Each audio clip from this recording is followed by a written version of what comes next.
National Fire Radio. Hey everyone, welcome back to the National Fire Radio podcast, a podcast that is designed to talk about the job. I'm the luckiest guy alive. I get to interview the coolest people out there in the American Fire Service and talk about the job.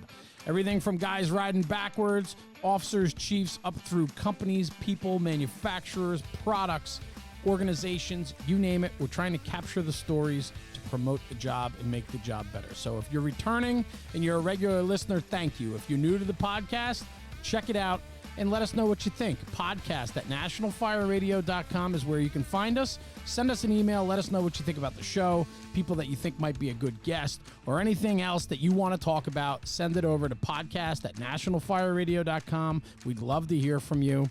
And what we get to do is bring forth the word about the job. But in order to do that, we need the help of some sponsors. So do me a favor, hang tight, and listen to the words from a few of our sponsors. This episode's brought to you by Box Alarm Grills. When your apparatus arrives on scene, are you making the best showing? Looking to set your rig apart from everyone else? Want your engine, truck, or rescue to be easily identifiable? There is a solution. With large aluminum grill numbers and full-width rear mud flaps from Box Alarm Grills. Formed by Danny and a team of fellow firefighters, Box Alarm Grills gets it. They know what it means to show pride in your ride, delivering the quality construction and design that fire departments demand. That's why their grill numbers and mud flaps grab attention, enhance visibility, and make your fleet recognizable on scene while responding or just driving around town. Built in the USA by a family-owned business, Box Alarm Grills is quickly becoming the choice of fire companies, apparatus planners, and fire truck manufacturers with out-of-the-box or custom solutions. Check out functional, durable grill numbers and mud flaps from Box Alarm Grills today at boxalarmgrills.com and on Facebook and Instagram. And like Danny and his crew like to say, add pride to your ride.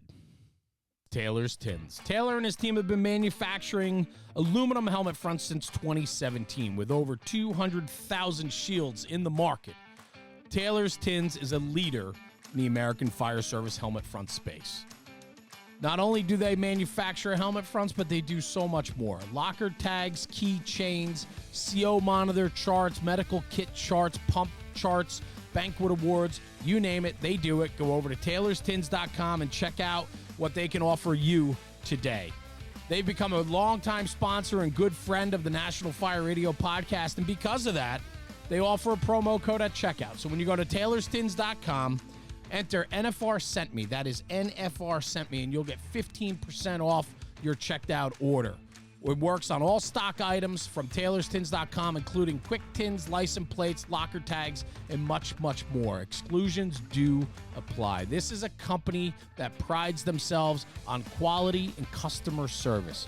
From the inception, from your design to out the door, it's within 48 hours. Nobody else is doing that. They can't do that. 48 hours to get your shield out the door to you, to put it on your helmet, and get to the next job. Anyway, check out taylorstins.com. Again, that's taylorstins.com. Check out their latest offerings and use promo code NFR Sent Me. That's NFR Sent Me for 15% off on your checkout. And in the words of Taylor and his crew, stop burning up leather. Thank you for the applause. There's no reason for it because I don't belong up here, to be perfectly honest with you. Looking at the lineup that's here tonight, I'm nobody from nowhere. I know a lot of us say that all the time, but truthfully, it took a lot of drive and effort to get here tonight to be able to speak in front of you. But I'm no different than any of you. We're all the same. This group tonight that's here is not the group I should be talking to.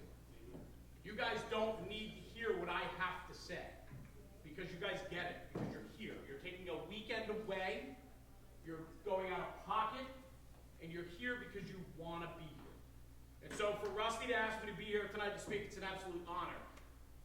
A little bit about this program. I took a longer program and broke it down because what I want this to be tonight, this was, Rusty said, I want you to do pizza and beers. So come in, do a keynote, talk.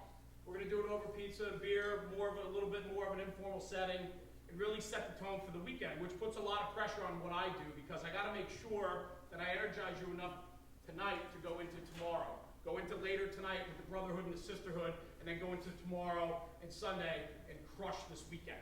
So we can go home and influence those that are tearing us down. That's what this is about. So you guys are not the group I want to talk to, but I'm excited to talk to you guys, because you guys are the stewards that are going to push everything forward.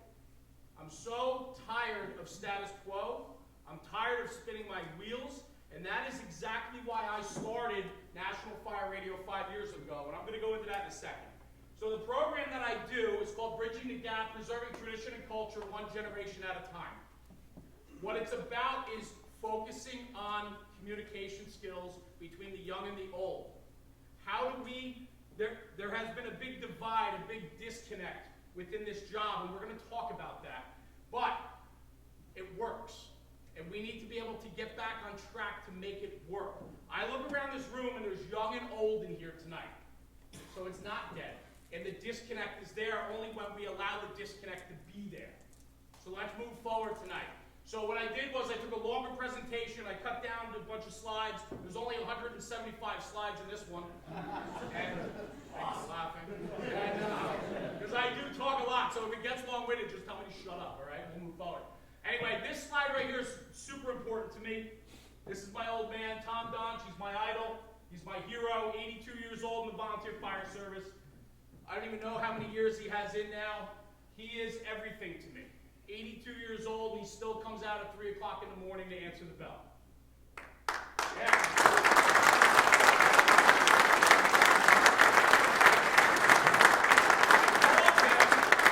I need a photo with you. He said, for what? I said, you gotta grab your helmet, I'll come over to your fire. He's in a different firehouse than me and the volunteers. I went over to his firehouse, and we took a picture together. And he said to me, he goes, what's this for? I said, I'm doing a presentation, and I want to put you on the cover of this. I want you to understand the foundation you gave me for me to be here tonight to give back something to all of you. And so he's my idol. He's everything to me. I'm going to get weird right now because I'm getting choked up over it. Introduction. I'm Jeremy Donch, National Fire Radio. Rusty talked about it. 5 years doing this now. We are a podcast and social media platform. Fuck podcasts, fuck social media, we're screwing up the fire service, right? It's out there, people believe in that, right? But I tell you this, what we do is authentic and 100% on target with where the message needs to be. I will not sacrifice my values, I will not sacrifice the job for likes, clicks, views, conversations, relationships, I don't care. And if you do listen to our content, if you do, thank you. If you listen to the podcast, thank you. What that is for me, it's a selfish endeavor. I get to talk to the coolest people in the American Fire Service. I get to talk to people every single day. I committed back in October to do a podcast every single day, Monday through Friday, with a different guest. Ron was one of my guests not too long ago. Great episode. I get to talk to these people. It's a selfish endeavor, but what I realized was, if I can do that and share it, we're moving this job forward. And that's important to me. So National Fire Radio, I believe that the message of today was getting lost. We can't vilify social media. We're going to get into that in one of the slides. We can't vilify today. We have to adapt to today. This is a traditional job. It's based and steeped on tradition. And so we have to take what we know and relate it to today on the channels that deliver. How do we push this job forward? It's not on page 17 of a magazine or an article that nobody's reading anymore. Let's take that article out of page 17 and put it on the channels where people are paying attention. That's how we move this job forward in 2023. The job. You'll hear me talk about the job. To me, 28-year volunteer fireman, never been a paid fireman in my life. I was a volunteer fireman in a accommodation department for many years. I had the opportunity to get hired many times, but I was fortunate enough to be in a family business that did me very well from right outside of college. And for me, I made the decision not to go into the career fire service. Do I regret it? No. I don't have any regrets in life because my passion is just as strong as somebody that's riding shifts every single day. My passion will not waver for the fire service because I fucking love it. I hope I'm going to swear just a little bit. I'm going to swear a lot, but I'm going to swear a little bit. So, if you, what? job. So when I talk about the job on all of our social media content, on the podcast, when I talk to people, the job is the job. Nobody gives a shit. The public doesn't care. The fire doesn't care. Nobody cares. So when I sit here tonight, I've shaken a lot of hands. I've met a lot of great people. A lot of people came up and knew who I was, and I'm honored. I want to talk to every single person here because everybody has a story, but everybody's still going to the same fires. And I don't care if you're volunteer or career. The Fools, Rusty, New England Fools, you guys do an incredible job of the brotherhood and the sisterhood, and you guys eliminate the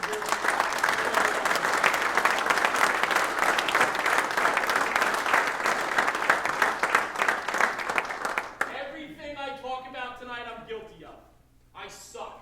I'm a terrible fireman, a terrible husband, a terrible father, terrible businessman. I'm terrible at all of it. But I learn every single time I make a mistake. Everybody in this room makes mistakes. It's how we bounce back from mistakes that makes us better. I'm guilty of everything we talk in tonight. Every slide that comes up over the course of the next 5 hours. Every slide that comes up, I'll tell you this, I'm guilty of it. And I talk about it on the podcast, I talk to guests about it, and I sound like I'm so great, and I walk on all these high shoulders, and I'm so good. I'm not. I get frustrated, I get angry, I drop something on the fire ground, I didn't do what I was supposed to do, or this guy pisses me off, or I didn't stay later at the firehouse to mentor a young kid. I'm guilty of all of it, just like all of you. It's how we deal with that is what makes us better, okay? So we're guilty of everything here tonight. So I'm not standing up here lecturing that I'm better than any of you because I'm probably worse than most of you. The Greatest Generation. So this program is based on generational information, right? Bridging that gap between the generations. Well, we kind of have to know what the generations are. Now, when I wrote this program a while back, I didn't have a clue about half these generations. I didn't even know what generation I was, okay? Gen X, by the way, it's the best one.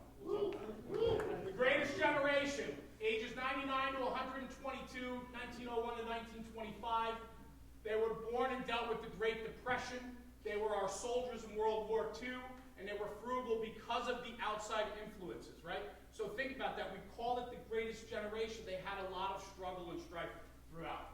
The Silent Generation, 1925 to 1945, 78 to 98. Okay, so these people are probably out of the fire service. Volunteer side, probably in the fire service still. My father's 82. Okay, so he's still in the fire service and he's still influential in everything we do in my volunteer fire company. He matters. We allow him to matter and we keep him mattering. And that's what's most important. We're going to get into all that. They're known as the Silent Generation because they worked within the system, McCarthy area politics, things like that. So the Silent Generation were people that put their head down, worked, didn't push against any social issues or anything like that. So it was a driven, focused, small generation, driven to stay within the system. Baby boomers, we hear about boomers all the time. 59 to 77, these guys are in our firehouses, paid, career volunteer. They retired, some are still there, right? Hardworking people, independent, relevant generation in modern society. So they come forth. They are the people that started creating the boom in technology and moving society forward, okay? Generation X, that's me. Born 1977, I'm 46 years old, we kick ass. 44 to 48, so you're born from 65 to 79. We knew life before technology, and we know technology. Meaning, I grew up, my first email address was freshman year of college. AOL chat rooms trying to pick up single moms, it was killing. Absolutely killing. Shit, that's a whole other night. We'll talk later after karaoke. But the one thing about us is we relate with young and old. So we relate with young and old. So we knew what it was like not to have the internet. We know what it's like to have the internet. So we're the bridging the gap generation. We know how to have conversation and engage people without technology, and we know how to engage people with technology. Okay? That's important, and that's literally why I'm doing this presentation. So it makes sense that this works for me. I'm the guy in my firehouse, I should have said this in the introduction, the reason why I wrote this, I'm the guy in my firehouse that grabs that, how old are you? 41. I grabbed you. How old are you over here? And this guy, how old are you? 79. You sit next to him. He's got a story to tell you. Shut your mouth and listen. Hey, he's got something to teach you. He's going to show you how to use your iPhone. Right? There's a bridging the gap. I was always that guy in the firehouse to educate people to connect. And so I got rid of the bullshit. I got tired of the nonsense. And I said, you need to talk to him. You need to talk to him. You guys need to connect. There's a problem here. There's a disconnect. Our generation understands that because we lived both sides of the coin. Make sense? Makes sense. Millennials, fuck them, right? Oh my God. We blame the millennials for everything. Half of you probably don't even know how old millennials are. It's up on the slide, fellas. Not hard. Right? 1980 to 1994, they're 29 to 43. I can guarantee you, most of you in this room probably thought millennials were younger. We often mistake millennials. We often blame millennials for everything. The older guys are like, fucking millennials. These guys, they want everything done for them. They're entitled. They ask a lot of questions, right? And then millennials are like, yeah, we ask a lot of questions because I want to know what's going on, right? It's this disconnect. And so millennials, they're greatly misunderstood. Older people always blame them even for stuff they're not responsible for. And quite common, people to think that they're in their 20s. People think they're younger than they are. Generation Z, I didn't even know what this was. Generation Z is my kids. I have 2 kids in Generation Z. So they're exposed to social media. They're the first generation to deal with social media issues. Cyberbullying, right?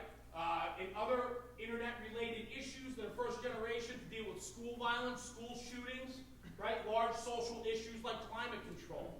They are being inundated with information when they're not at school anymore.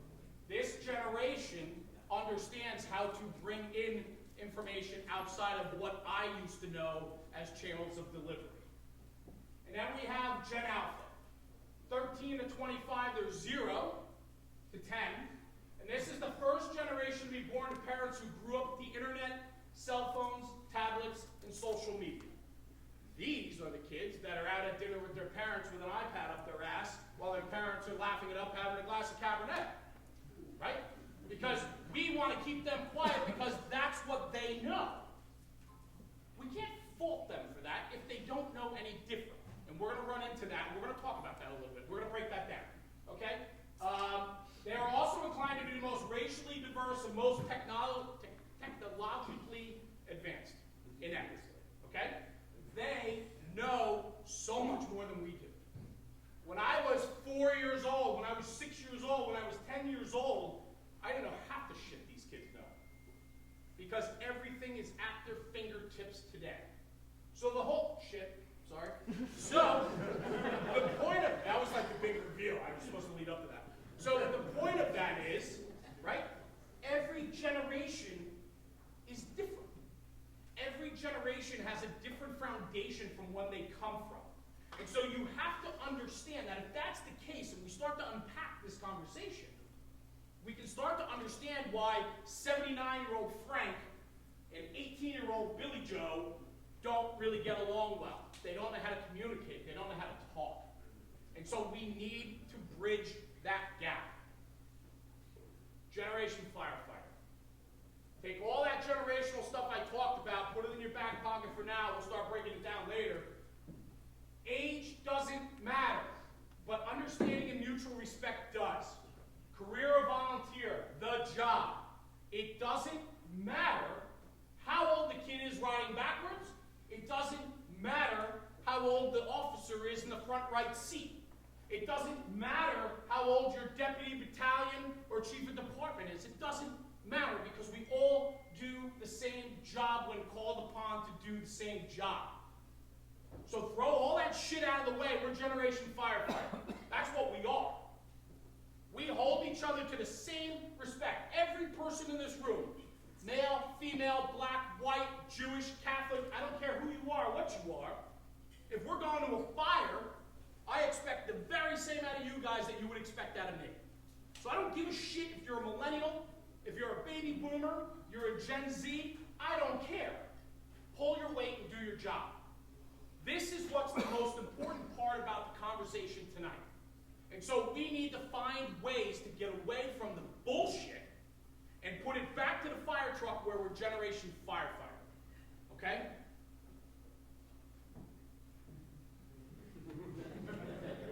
How often do we hear that? No? Guys, part of this was Rusty's like, work with the crowd, work with the crowd. So, how common is that? Shut up, old man. I'm tired of hearing the old guy in the back corner telling me about that fire from 39 years ago where they had to walk uphill both ways through waist-deep snow and his fucking boot fell off and, and they don't make them like me anymore. I'm tough as nails. We went to fires all the time. Shut up, old man. Tired of hearing it, right? Maybe he's talking like that because he wants you to listen. Maybe if you listened and gave him a half a second of your time, those stories would start to come back down to reality and we'd start having real conversation. But until then, shut up, old man. You're taking up there. You're bothering me. I got things to do. I'm on my phone. I'm doing this. I'm doing that. I'm worrying about other things. I don't want to hear your stories anymore. Stupid kid. Fucking kids these days, they don't listen. They ask a lot of whys. They don't bring the same work ethic I had, because when I was here and I was old, young, now that I'm old, they don't work as hard as we do, right? There's this constant back and forth. But again, we're doing the same job. So let's break down the delivery of that. We love to blame everyone for everything. We never take accountability for our own actions. We never take it head on and say that I'm the reason why this isn't working, right? Something we all have in common, we love to blame. There we go.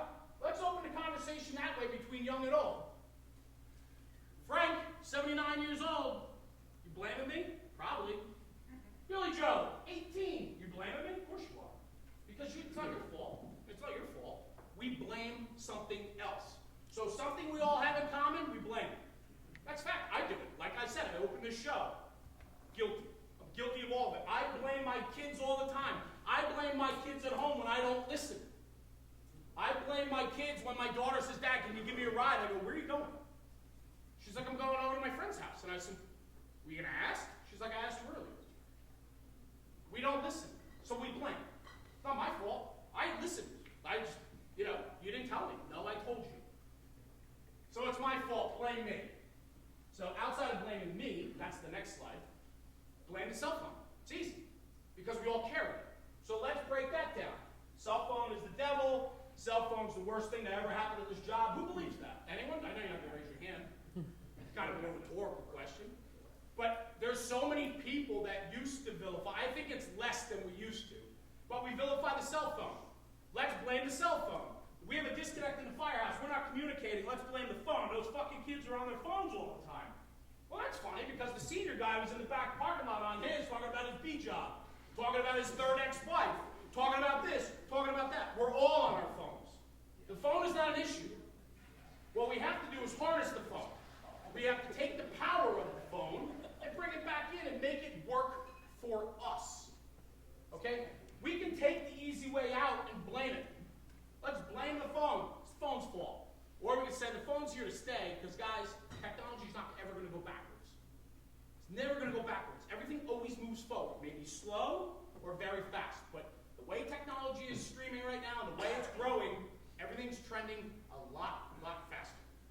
So we need to take this and put it to work for us. Okay? So let's not blame this because it's not a young guy issue. It's not a probie issue. It's not the 5-year guy. It's not the 10-year guy. It's not the 30-year guy. It's everyone. Everyone uses their phone and they're on it way too much. This is coming from a guy that does a social media campaign again, right? This is no bullshit. I live this every single day. I live in this world. This is that cool logo we design. Oh, it's so cool. I live in social media. This is where I live, right? But I'm that guy in social media that still understands, bring me back to my generation, I still understand before social media, and I understand social media today very well. And what I found was, how do I bridge that gap between didn't knowing and now knowing, and bringing that information forward and deliver it on a channel where everybody's paying attention to it. Because everybody's on their cell phone. The one thing I'm going to say right now is nobody's been on their phone since I've been talking. Thank you. Thank you. Because that matters. Because now you're listening. You're engaged. And whoever it was, they're just like, shit. But it matters, right? So I appreciate that. As somebody that's up front talking, that matters to me. It matters that you're engaged. That guy just pointed out his friend in the back.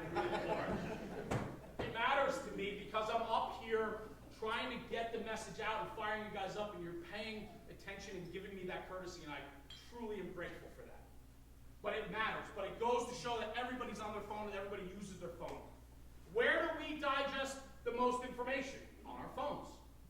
Nobody's watching network news anymore. No, nobody wants to. Nobody's watching television for the most part. We're talking streaming services. We're talking social media. We're talking podcasts. We're talking any way that we can get our information quicker. That's where we are. So blame me. You guys want to blame somebody for the disconnect in the fire service? Blame me, because I'm the guy that's out in front. Our social media platform has over 2 million impressions a month.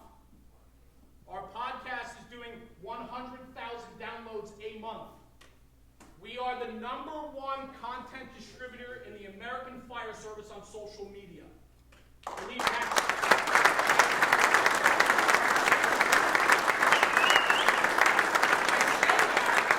say that not to toot my own horn, all the hard work that goes into it. I say it because the landscape is changing. Some of you don't know who I am. Some of you have never heard of me until tonight. You've never heard of National Fire Radio, which is fine. Get your head out of your ass. The point is, right, after tonight, now you know what National Fire Radio is, and who I am, and who my crew is, and what we do. We are the #1 content distributor of online firematic information in the country. And we know that because we can test metrics and insight. So this isn't fluff. This is actual, real shit. And so when you think about that, the impact, 2 million a month, 2 million a month. We have an influence on 2 million people a month. I've had months where we've been up to 5 million on engagement on social media when we have some real viral stuff go. We can influence people that way. That is why National Fire Radio is critical to me, that we maintain the right message. Authenticity, positivity, and pushing this job forward. Because there's too many mutts and scumbags in this industry, and I call it an industry only because of my side with social media and all that. There's too many people out there for themselves and not pushing this job forward. Yeah. This episode of the podcast is brought to you by Anderson Rescue Solutions. Anderson Rescue Solutions was founded in 2016 by former Philadelphia firefighter Tim Anderson. As an urban firefighter and rescue specialist, Tim found that the equipment available to him lacked the usability and practicality in complex, high-stress environments that rescuers often found themselves in. To combat this, he developed products based on his own experiences in the field, creating innovative, efficient gear designed to thrive in reality. The multi-loop rescue strap is a perfect example of one of these products. Made in America, this patented tool is used for rapidly harnessing firefighters or civilians in the worst conditions. Every feature is fine-tuned to meet the needs of rescuers battling low visibility, low dexterity, and high stress. The multi-loop rescue strap has been used in numerous real-world rescues for both firefighters and civilians all across the country, and it is being increasingly adopted by fire, rescue, and tactical agencies as standard issue equipment. I carry one. I have carried one for many years. It is the most versatile strap out there. Check it out, the Multi-Loop Rescue Strap by Anderson Rescue Solutions. Tim Anderson, the owner and proprietor of Anderson Rescue Solutions, has become a dear friend. In fact, he's even been on the podcast several episodes ago. Dropped incredible information. He's super passionate about the fire service, about special operations, and he has built an incredible company, an incredible product. So because of our great relationship with Tim and Anderson Rescue Solutions, if you go to andersonrescue.com, you'll get 10% off if you use the promo code NFR 2023. That's NFR 2023 at checkout on AndersonRescue.com. You'll get 10% off your order. And do me a favor, go over to their social media and check out Facebook, Instagram, and YouTube for weekly news, product info, and other content in regards to Anderson Rescue Solutions. This episode's brought to you by Flame Decon. Developed specifically for firefighter decon, Flame shampoo, body wash, and soaps reduce your risk of getting occupational cancer. Live fire testing shows that carcinogens on your skin after a fire are removed and undetectable after using Flame. Flame Decon has made a product that not only does its job and does it well, but that you'll enjoy using. They smell amazing. They make your skin and hair feel great. I will be an absolute witness to that. I have used the product. Tara and I have known each other for quite some time. She has sent us product. We have used it, and it does take that smell of soot and smoke off of you immediately following a shower. It makes a difference. You can find Flame Decon products at flamedecon.com and use promo code NFR for 15% off your first order. That's promo code NFR for 15% off your first order at flamedecon.com. And for departments that are interested in departmental orders, more than one or two pieces of product, you can reach out to Tara directly at tara@flamedecon.com. She's happy to entertain any inquiries that you have. And this made me think departments need to protect their own, and protecting our own is also after the fire. Chiefs, purchasing managers, look into Flame Decon as a way of protecting our firefighters in and out of the firehouse. So check out Flame Decon at flamedecon.com. Use promo code NFR for 15% off your first order.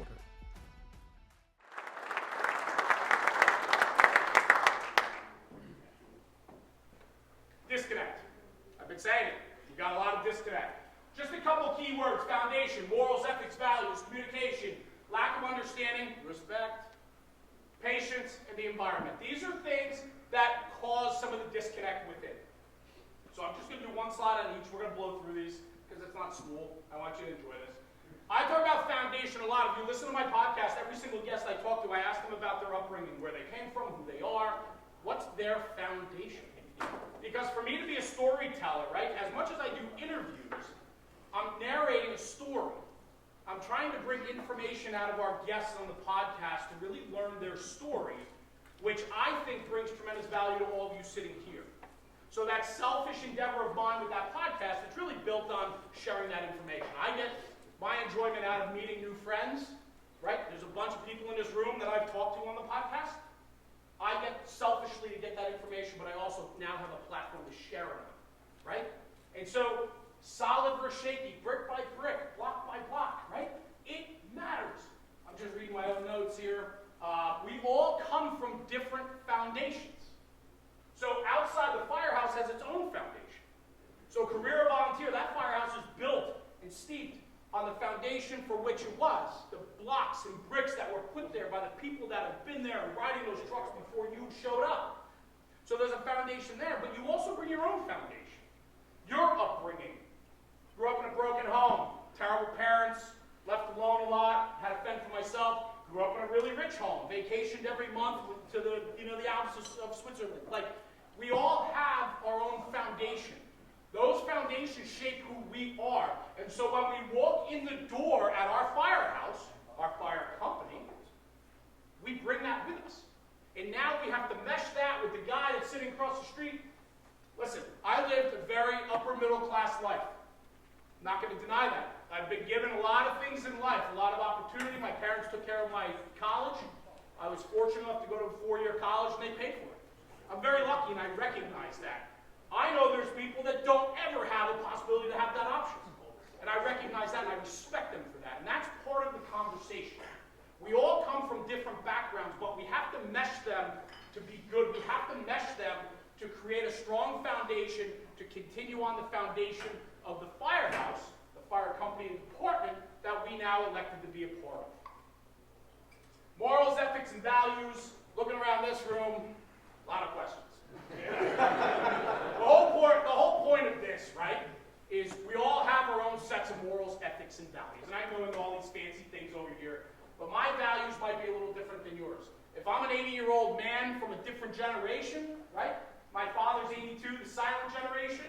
I know he and I differ on a lot of things when we talk about politics, sex, marriage, children, parenting, go down the line. So how is that not going to transpose over to the firehouse too? It will. Has to, right? So we have to find that mutual respect. But morals, ethics, and values, it's a sliding scale. What I feel is right, you might feel is wrong. What you think is acceptable to do in public, I might think it's not. How you choose to parent your kids. I was going to say, you look young, man. How you choose to parent your kids, I might choose to parent them differently. But how do I judge you? Do I hold you to that? Because I don't know what's going on behind your closed door. See, the thing is, for me, I have 4 kids. I have a 29, 27, 16, and 15. 29 and 27, Michael and Kendra, are my stepkids. They were mine from 5 and 4. I'm sorry, 5 and 6. 5 and 6. And so Michael and Kendra are my kids. They grew up in my house, but they're my stepkids. I didn't nature them, but I sure as hell nurtured them. Right? Then I have Paige and Lily, my 2 daughters, 15 and 16, freshman and sophomore in high school. Holy shit. I can't even tell you the shit that I deal with on a daily basis. So my 2 old kids are grown and out. They're very successful in life and they're doing very well. My 2 younger kids obviously are still home because I have not thrown them out yet. And I deal with this every single day. So I'm a house full of women, my wife and 2 daughters. I can tell you that I question some things every single day about how I'm parenting, how I'm teaching them, how I'm nurturing them. It all matters. But how I do it and how I explain to my kids is this, and I lost my train of thought, but I'm back on it now. What I explain to my children is very much this. Don't complain and bitch and moan or hold judgment against others in your school, your classmates, upperclassmen, lowerclassmen, because you don't know what they're dealing with at home. When you go home and that door closes, you don't know if that kid's being starved, beaten, sexually abused. You don't know if there's a substance problem with a parent in that house. And maybe the kid's asking for help. We cannot keep judging everyone. Because who the fuck are you to judge him? Who am I to judge anyone? I'm no better than anyone else. And this is something that runs rampant, not just in the fire service, but in life. Who the fuck am I to judge you? I don't know you. Right? So we have to do a better job at that. Because that's what's starting to decay a lot of what's happening on the apparatus floor. That's what's starting to decay relationships, when we're starting to judge our fellow brother and sister. But all of a sudden the toe goes off and now we're riding backwards and we forget all that shit. Because we're all going to do the same job. Cut the shit, man. Dial back in and love people, like people, do better. Because we need to. Because the only way this job's going to go forward is if we do better. Communication, obviously, I love that slide. I was like Googling pictures and I was like, oh, this is perfect, right? I love that. I wish she was my grandmother. She's cool. We don't communicate. And I'll read through the slide, but like we don't communicate. We don't talk, we think we do. I talk a lot. I'm standing up here tonight for I don't know how long now, and I stand up here tonight and I'm talking a ton. But I listen. I listen more. When I do my podcast, I talk a lot. It's not just about the guests, it's also for me with National Fire Radio. It's a way and a platform for me to share my ideas and opinions on topics too. And so I probably take more time than I should over the guest at times to put my point of view in there too. Because I think the people that listen to my podcast are looking for my points of view too, because I've been 100% authentic and transparent from day one when we launched it. So a lot of you, if you do listen to the podcast, you have a real good sense of who I am, and you're probably not surprised with how I'm talking tonight, right? And so the point of that is like, we need to listen. Stop talking. Stop talking for the sake of talking. People love to talk. You ever sit in a conversation and you're like, when's he gonna finish? Like, you said the same thing. I talk to people all day long and they tell me the same thing 4 different ways in 90 seconds. I'm like, I got it the first time. I'm not dumb. You know somebody like that? 100%. We all do, right? Stop talking for the sake of talking and start listening. Lack of understanding adversity is huge to propelling this job forward. We want people from different backgrounds. We need people from different backgrounds. We need females on the fire trucks. We need black people. We need white people. We need red people, green people, purple people. We want a job that fairly represents what we do in the public we serve, but we will not sacrifice the values for which they come.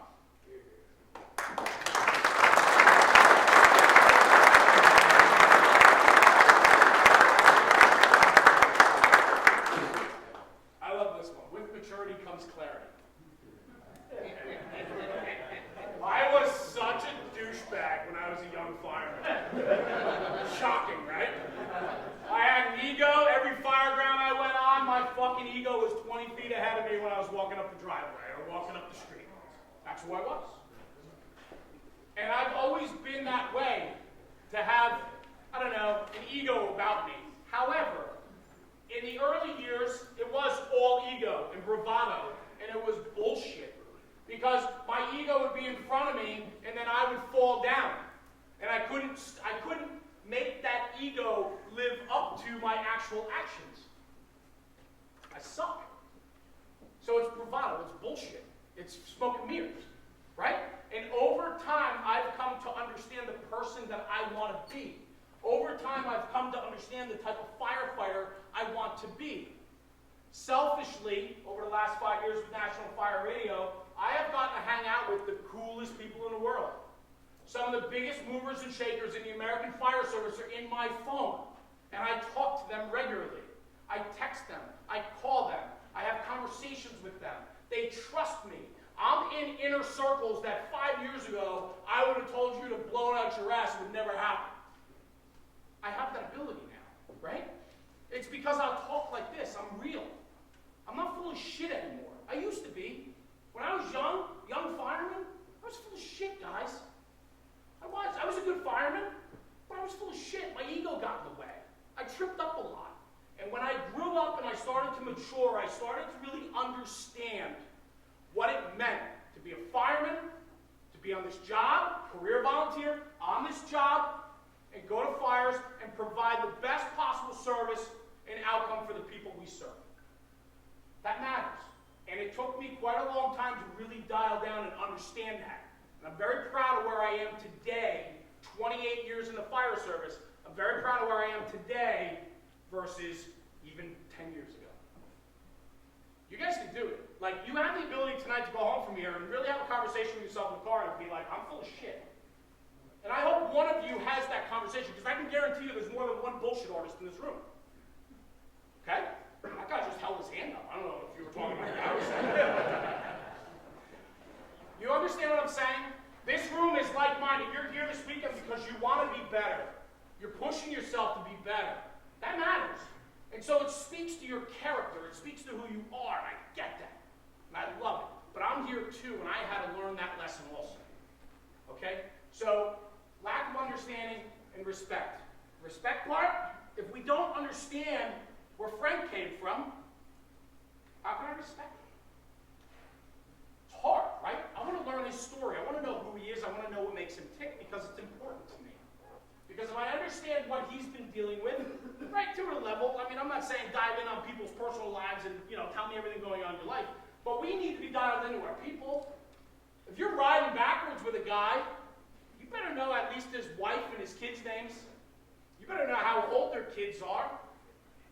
You better know where they live, how to contact a spouse if you need to. You better know if they're going through something shitty at home that maybe you could just lend a quick ear in the parking lot before you walk in for your tour, or before you walk in for drill night at the volunteer house. Dial into your people. It matters. People matter. People is what makes this job better. So everyone wants to be right, and compromise is always hard. I always thought I was right. My wife still tells me I think I'm right all the time. I'm never right. She tells me that. She says, you always think you're right, but you're never right. There you go, you're right. So my point is with that, right, is that compromise, none of us in this in this social climate that we live in today, nobody wants to compromise, because nobody's listening and nobody's willing to waver on their point of view, because everybody thinks their points of view matter. And the grand scheme of things, guys, none of our points of view matter to shit. They really don't. My social media posts, man, I want to do a whole program just on social media. We do this apparatus innovation segment, I don't know if you guys see it, right, where we share, like, I call it the tips, tricks, and hacks of how people are building trucks all over the country. Right, so you go to manufacturer, Nick's here, right, Pierce, you go to a manufacturer, and they'll give you the template, and you do, oh, I want to do this, I need a shelf, I need a divider, I need this, a handle. Great. But you're building it for your region, and you're building it for you, but then there's another guy in Iowa, or Kentucky, or Hawaii that needs to build it differently. People get on social media when I post, it could literally be a grab handle on the side of a ladder truck that's here.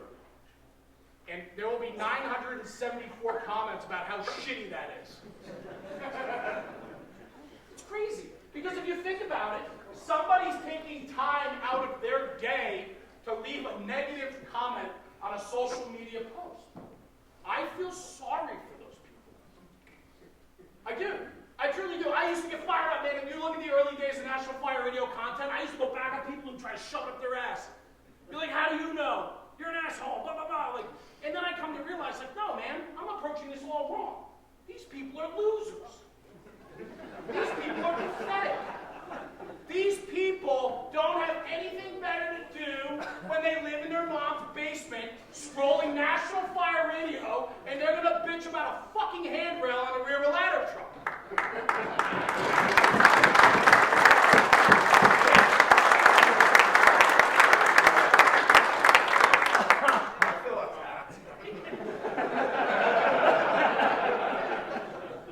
Okay, an engine. Feel better? The guy that got up and left, you know what was him. Yeah, he's pissed. Spent all this money to come here and make fun of me. Patience. None of you have it. I don't have it. You have patience? No. Yeah, you're brave. I don't believe you. None of us have patience. You know why? Because we're right. This guy's never been wrong a day in his life. See? None of us are wrong, so if we're always right, we don't have patience. I don't have patience to hear from you. Your point of view doesn't matter to me because I know better. That's right. We all have patience, young and old. Bridging the gap, young and old. I don't give a shit if you're 85 or 16. You have no patience. And you certainly don't have patience for each other. We often don't let people finish their thoughts. We don't debate anymore. We go to a bar, and I'm like, hey, who won the 1927 World Series? Smart asses. Who won? And everybody's sitting there and they're like, oh, no, like they talk for literally 15 seconds, and then some schmuck in the back of the room's like, New York Yankees, man, Google. We take the fun out of it. Why? Just to get to an answer? Just to take the sport out of it? I love debating because I'm never wrong. So debating's great for me. Everybody wants it. It goes right to this right here. Everybody. Where are we going? Stand up and play it. Where are we going?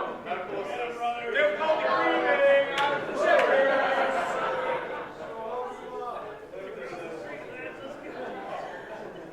Guys, where he's going? Section 5. Guys, this one right here, this sums up a lot of what I'm talking about. We want it easy and fast, not hard and slow. Make all the snickering jokes you want. It's true. It's true. Am I talking to you this whole time? Sure. Easy and fast, hard and slow. I want it easy, and I want it now. I don't want to have to work for it and work hard for it. This fire service was built on the blood, sweat, and tears of so many people that have come before us and will come after us. We are a small little sliver of this career, of this job, of your volunteer fire company history. You are a small little sliver. And I know while you're there, you think your impact is massive. I'm the guy. I carry all the fucking weight in this place. I'm the guy. Somebody say I'm a millennial? Easy and fast, hard and slow.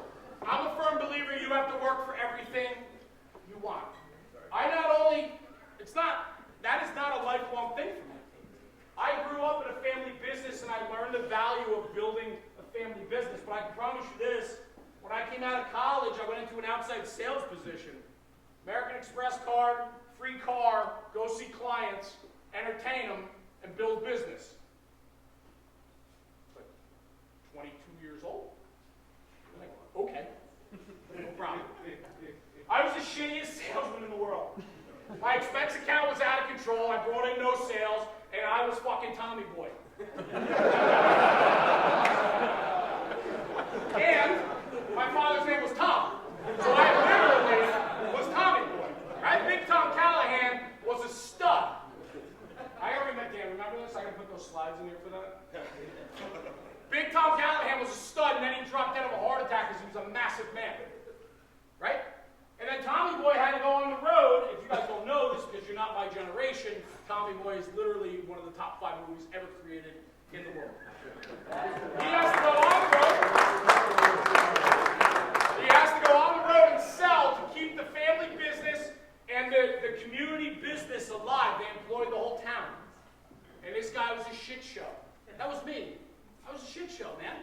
I was this fat kid bumbling through life with an Amex, taking people out to lunch, drinking double shots, we're doing Manhattans at 12 o'clock. Life was good.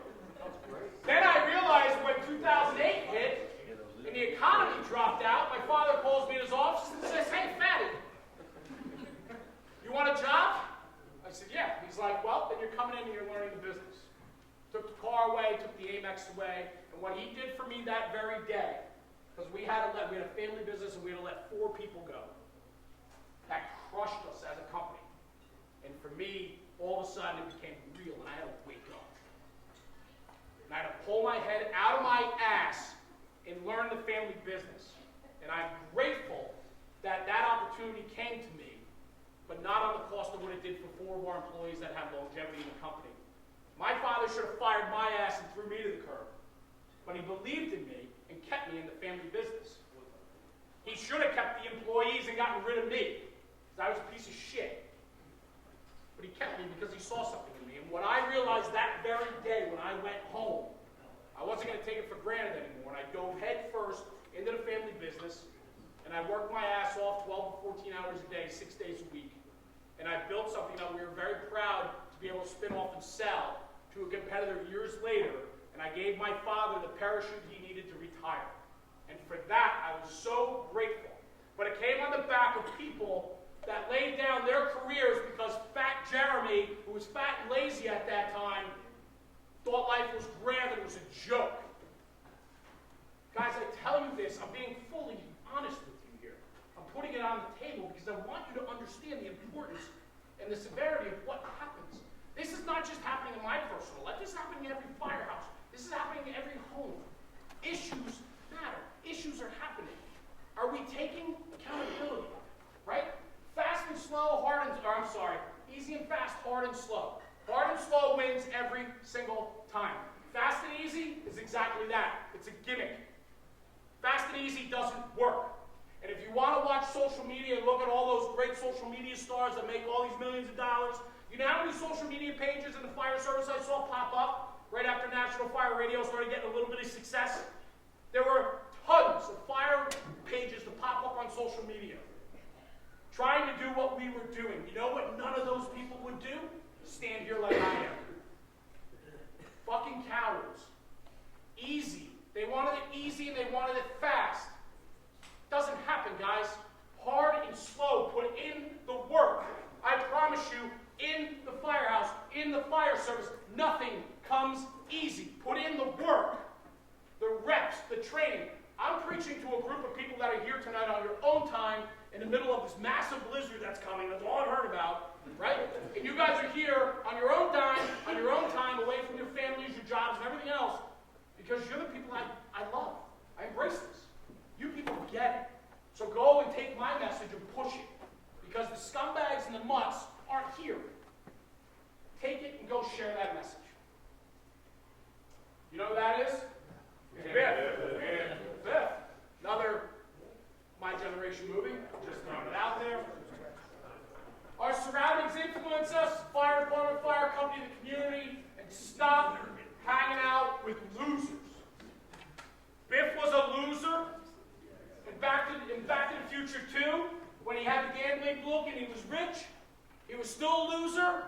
It's always going to be a loser. Stop hanging out with losers. Losers slow you down and get in the way. Might be fun to have a laugh with a bunch of buddies, but are they pushing you forward? Do they make you want to be better?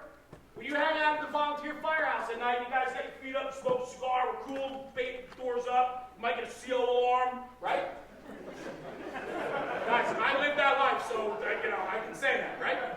The point is, are you standing around doing something positive? Are you standing around talking about the job? Are you standing around and saying, hey, let's pull that line, let's repack it.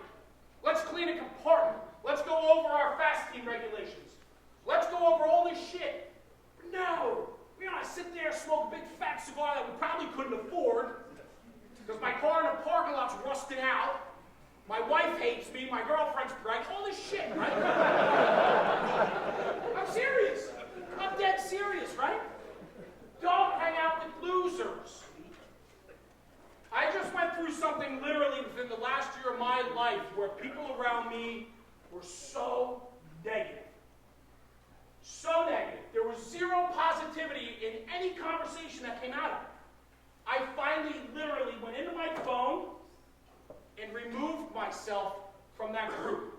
I didn't say, guys, this nothing. I removed myself because I realized that it would get under my skin every single day when I was reading the comments and the shit they were tearing people down, other departments, and I'm like we're any fucking better. Right? Like, we're any better than that other company. Oh, those guys, did you see those guys fumble? Did you see that? See how slow they were? The guy missed the turn? Right? We're a bunch of losers. And instead of saying, hey, guys, let's learn from their mistake, they want to tear that company down. I was tired of it, guys. It's poison. Get away from the losers. Rob Meyer was on my podcast, and I'm going to butcher the quote because I suck at this. But he said, I set it up too. Basically, what he told me was, sit at the table with champions because the conversation is different. Get away from the losers. There's not a single loser in this room tonight. I believe that because you're here. So if you go back and you hang out with that crew of losers, career firehouse, volunteer firehouse, you hang out with losers, you're going to be a loser, man. Who wants to be a loser? Tired of it. Biff's a fucking loser. Get rid of him. Get him out of your life. And I'll tell you this too, and this is not easy. Sometimes the loser is a parent. Sometimes the loser is a brother or sister, or it's a spouse. You have to take care of you. And listen, you guys can push back all you want now. I'm just saying, thank you. I appreciate that because that is truthful. You know how many parents resent their kids and tear them down? You ever call mom and she's never had anything nice to say?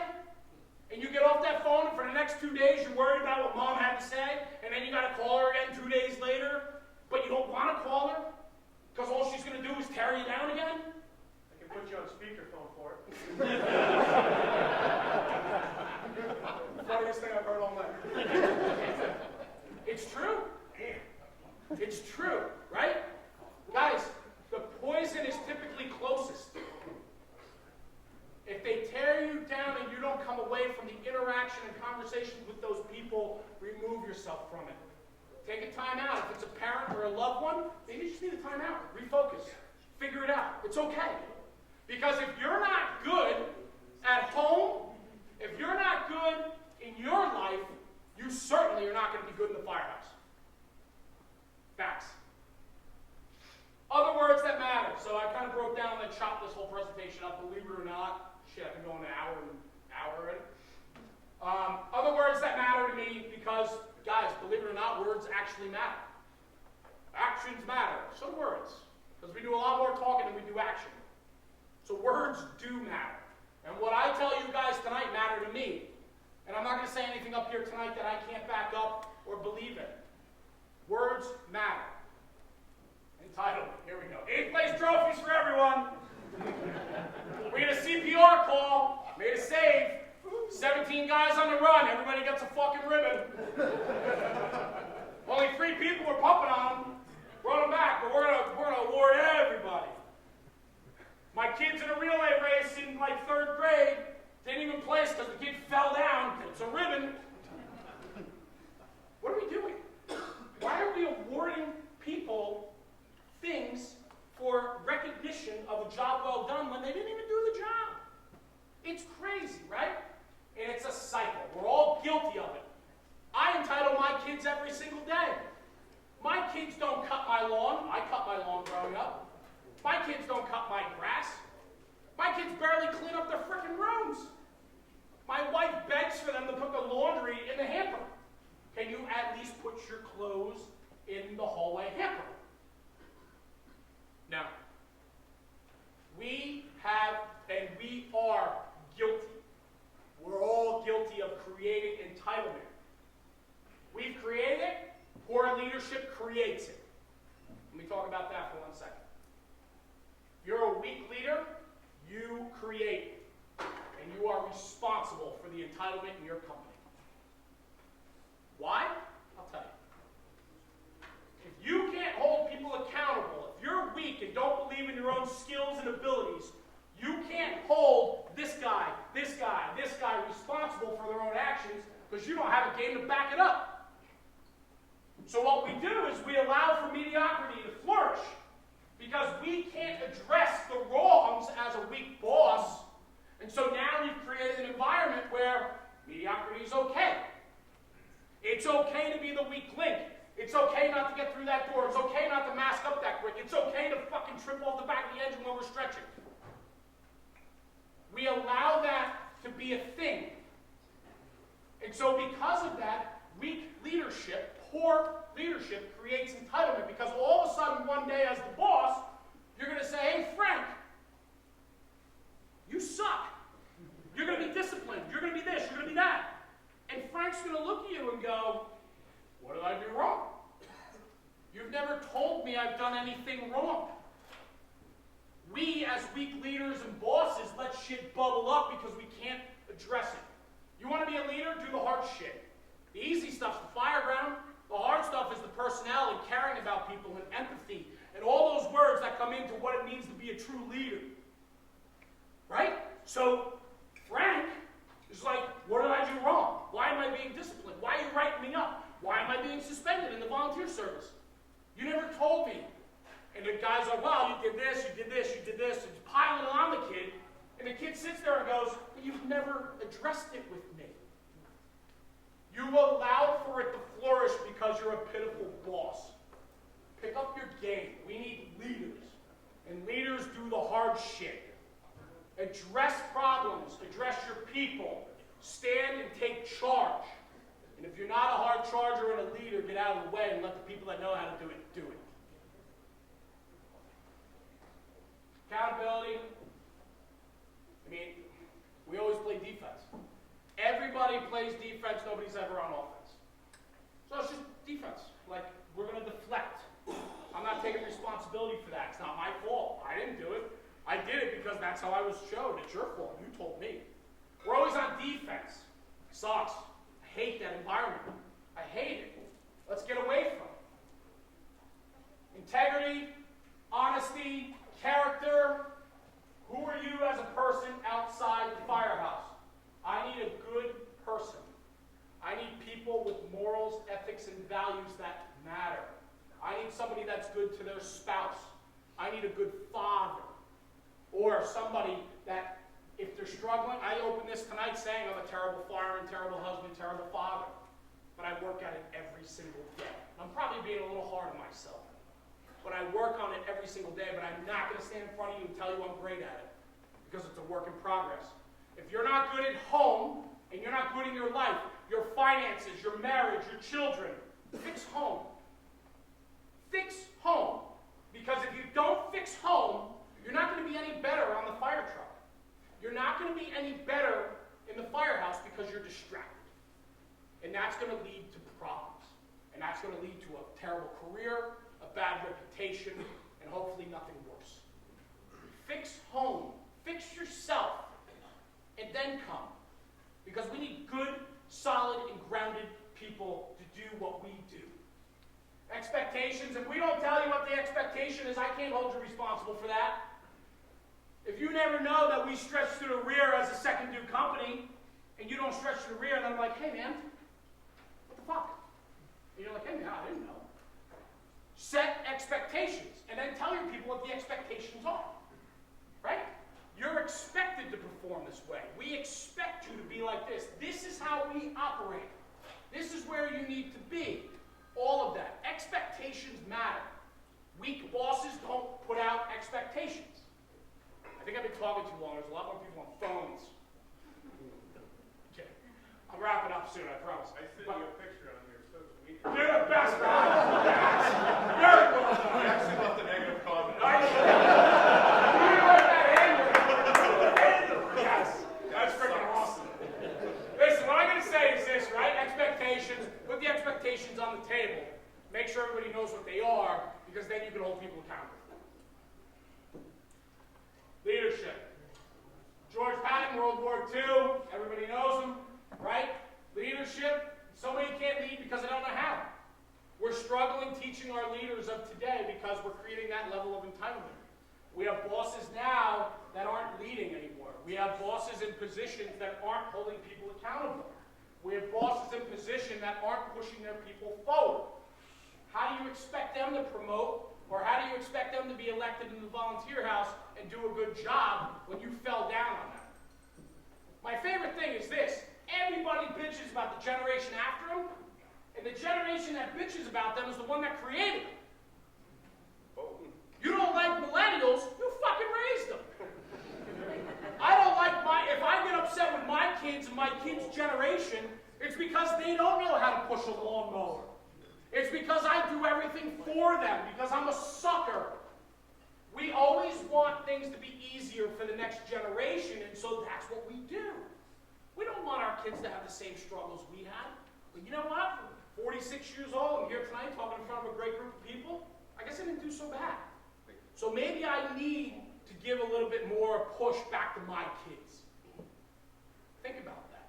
We're creating that next generation.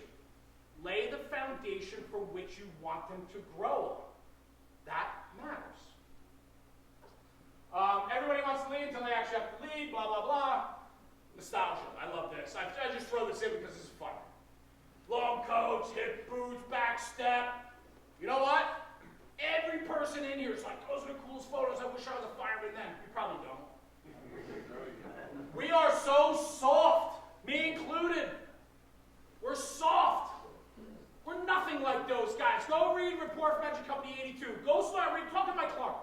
Talk to people that know what the Warriors actually were through storytelling and people that were there. When you read those stories and hear those stories and talk to people that were there, I promise you, it sounds amazing. I don't think I can do it. Pretty soft, you know? So when we look at this, we're like, man, I wish we did more of this. Man, I wish we would have that. People bitch in the career house when they have to get up more than once a night.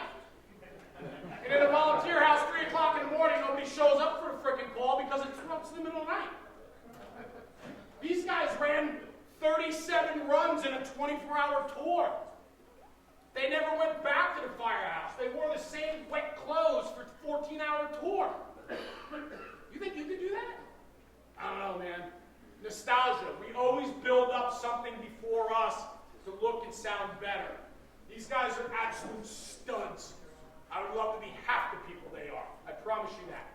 And that's the generational conversation. We all love it, but we lack understanding and the patience to appreciate it. Do better. It takes work because it matters. Guys, thank you.